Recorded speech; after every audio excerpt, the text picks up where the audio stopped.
Hi, everyone. I'm Olivia, and today I want to share how I dealt with my toxic in laws. Trust me, this story will make your blood boil. It all started when my husband James and I finally achieved our dream. After 6 years of hard work and saving every penny, we bought a gorgeous home in Newport Beach. It wasn't perfect, the place needed some work, but the breathtaking ocean view made it worth every dollar. This is actually happening, I whispered to James as we signed the papers. He just squeezed my hand and smiled. Life was perfect. I ran my social media management business from a cozy home office overlooking the waves, while James thrived as a software engineer. For a while, it felt like we were living a dream. But then Emma, my sister-in-law, got engaged. Tyler's family has a summer home in the Hamptons, she bragged over Sunday dinner, but we're looking for something more permanent. That's when the visits started. My mother-in-law, Patricia, began showing up unannounced, always around sunset. This view is magnificent, she'd sigh dramatically. Emma would love raising her children here. She's always dreamed of a coastal lifestyle. I would force a polite smile, but inside I was screaming. One day, Patricia brought Emma along, without warning. Emma strode into our bedroom like she owned the place. This would be perfect for a nursery, she said, gesturing to the walls. We could knock this one down. Excuse me, I cut in, my tone icy. This is our bedroom. Oh, I'm just dreaming, Emma replied with a sickly sweet smile. Mom, isn't this exactly what I've been looking for? The breaking point came at Sunday dinner at Patricia's house. James, darling, Patricia began, her voice dripping with fox sweetness. Your father always believed that family comes first, and now that Emma and Tyler are planning their future. Mom, what are you getting at? James asked, already weary. Well, your house would be perfect for them. The location, the view, it's exactly what they need. You and Olivia don't need all that space. Emma will have children soon, and… Wait a minute, I interrupted, struggling to keep my voice steady. Are you suggesting we sell our house to Emma? It's what's best for the family, Patricia said smoothly as though the matter was already settled. We'll make sure you get a fair price. There are plenty of lovely starter homes inland. Starter homes? I repeated, my voice rising. We're not starting anything. This is our forever home. Don't be selfish, Olivia. Emma chimed in, her tone laced with entitlement. Tyler and I deserve this. You can work from anywhere. I looked at James, waiting for him to back me up. He just sat there, staring at his plate. We're not selling our house, I said firmly, standing up. End of discussion. Patricia's smile vanished. Family should support family, Olivia, she said coldly. James, surely you understand that. The dinner ended with tension so thick you could cut it with a knife, but I knew this was only the beginning. After that, Patricia began calling James every day, crying about how he was breaking Emma's heart. Your father would have wanted you to help your sister, she'd say, her words expertly designed to guilt-trip him. One afternoon, as I was working in my office, I heard voices in our backyard. I looked out the window and saw Emma with 3 men holding measuring equipment. What are you doing in my backyard? I demanded, storming outside. Just getting some estimates for renovations, Emma said casually. The deck needs to be extended for entertaining. Get off my property. Now. Stop being so dramatic, she replied, rolling her eyes. This house will be ours soon anyway. But that wasn't even the worst of it. Emma started parking her Mercedes in our driveway every morning, claiming that street parking would damage her car. She'd even bring her friends over for impromptu tours of the house while I was working. Then the rumors started. Olivia, I heard you're closing your business because you're moving, one of my clients said during a call. Someone told me you've been scamming clients. It turned out Patricia was spreading lies around our tight-knit community. She told everyone we were selling because we couldn't afford the house and that my business was failing. She even hinted that I'd been falsifying client reports. One evening, our neighbor Sarah came by. Hey, I just wanted to ask about the open house this weekend, she said casually. What open house? I asked, confused. Patricia's been telling everyone you're listing the house. She even handed out flyers at the country club. I was shaking with anger when I confronted James that night.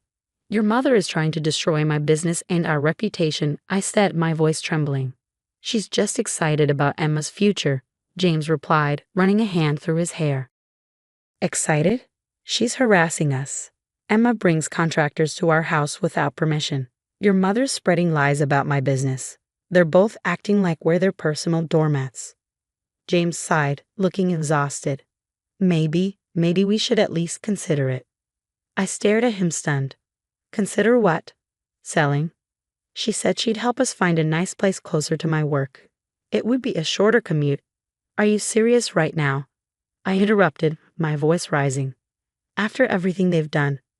I just want peace in the family, James said quietly. Emma's always been sensitive, and Mom. Stop. Just stop. My voice broke as I spoke. This isn't about peace, James. It's about your mother controlling everyone's lives. And you're letting her. You don't understand, he said, his tone defensive. Family is complicated. No, James, I shot back. What I understand is that your mother and sister are bullies, and right now, you're choosing to enable them instead of standing up for your wife. The look on his face told me everything I needed to know. My husband, the man who was supposed to be my partner, was wavering. For the first time since we got married, I felt completely alone in this fight. That conversation was a turning point. Something wasn't adding up about the whole situation, and I knew I had to dig deeper. I started with James's cousin, Mike, who had mysteriously cut ties with the family years ago. I was wondering when you'd call, Mike said when I reached him. Let me guess. Patricia's trying to control your life too. She wants our house for Emma, I explained. Classic Patricia, Mike said bitterly. Did you know she forced my parents to sell their beach house to fund Emma's private school? Claimed they owed her because she helped with their mortgage once. It was all lies. That conversation opened a floodgate. Over the next few weeks, I quietly investigated, talking to estranged family members and piecing together the puzzle. What I uncovered was shocking. Your mother-in-law? Yeah, I know her, said Tyler's former business partner when I tracked him down. She's been pushing Tyler to buy property he can't afford. The guy's drowning in debt but keeps up appearances to please her. I hired a private investigator who discovered Tyler had taken out multiple high-interest loans. Even more disturbing, Emma's name was on loan applications for our house, dated before they even made their demands. They're planning to flip it, a realtor friend explained after reviewing the documents. The market value is triple what you paid because of the new development plans in the area. Then came the bombshell. I found James's father's old lawyer. Your husband never knew, the lawyer explained, handing me documents. Patricia didn't sacrifice anything for his education. John left a trust fund for both kids. She's been controlling that money for years, making them think they owe her everything. I was compiling all this evidence when our elderly neighbor, Mrs. Chen, knocked on our door. Someone asked me to sign papers about your house yesterday, she said, holding out a clipboard. They said it was a neighborhood approval form for renovations. What papers? I asked, my stomach sinking. Property transfer documents, she said knowingly. I may be old, but I can still read. That woman, your mother-in-law, didn't know I used to work in real estate. My hands were shaking as I called James. Your mother tried to forge property documents. She's getting neighbors to sign fake renovation approvals.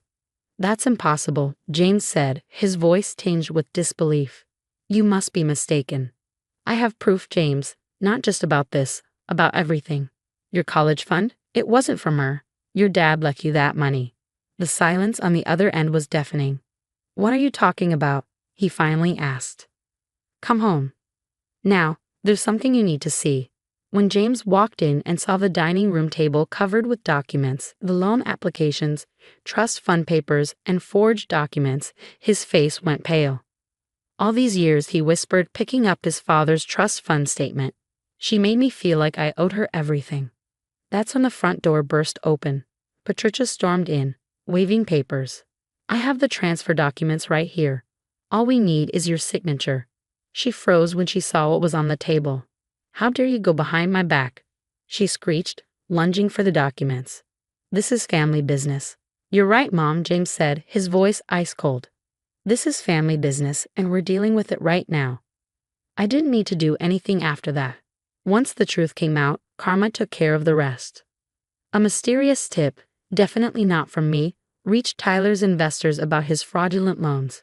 Within weeks, his financial empire crumbled. The wedding's postponed indefinitely, Emma announced on social media. 2 days later, Tyler was spotted leaving the country. "This is all your fault," Emma screamed through our doorbell camera. "You ruined everything." But that was just the beginning. Once Patricia's schemes were exposed, other family members started coming forward. Mike shared his story at the country club, Patricia's favorite haunt. Aunt Sarah revealed how Patricia had manipulated her out of her inheritance.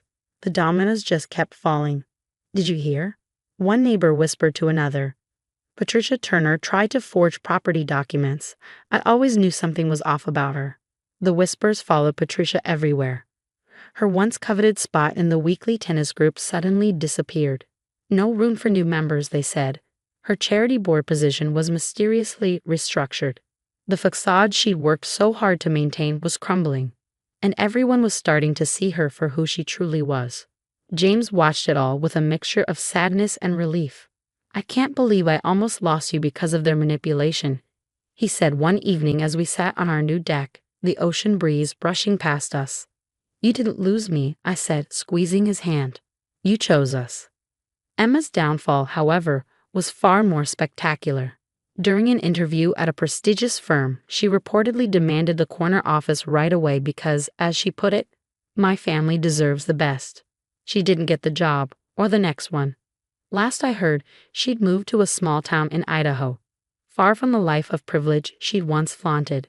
Meanwhile, my business thrived. It turns out people love supporting someone who stands up to bullies. My client list doubled, then tripled. With the money we'd saved from the possibility of being forced out of our home, we invested in renovations instead. We built a sprawling new deck to enjoy the ocean view, expanded the kitchen, and even added a home theater. Every improvement was something Patricia and Emma had dreamed of claiming for themselves, now firmly and permanently ours. The real cherry on top, our housewarming party.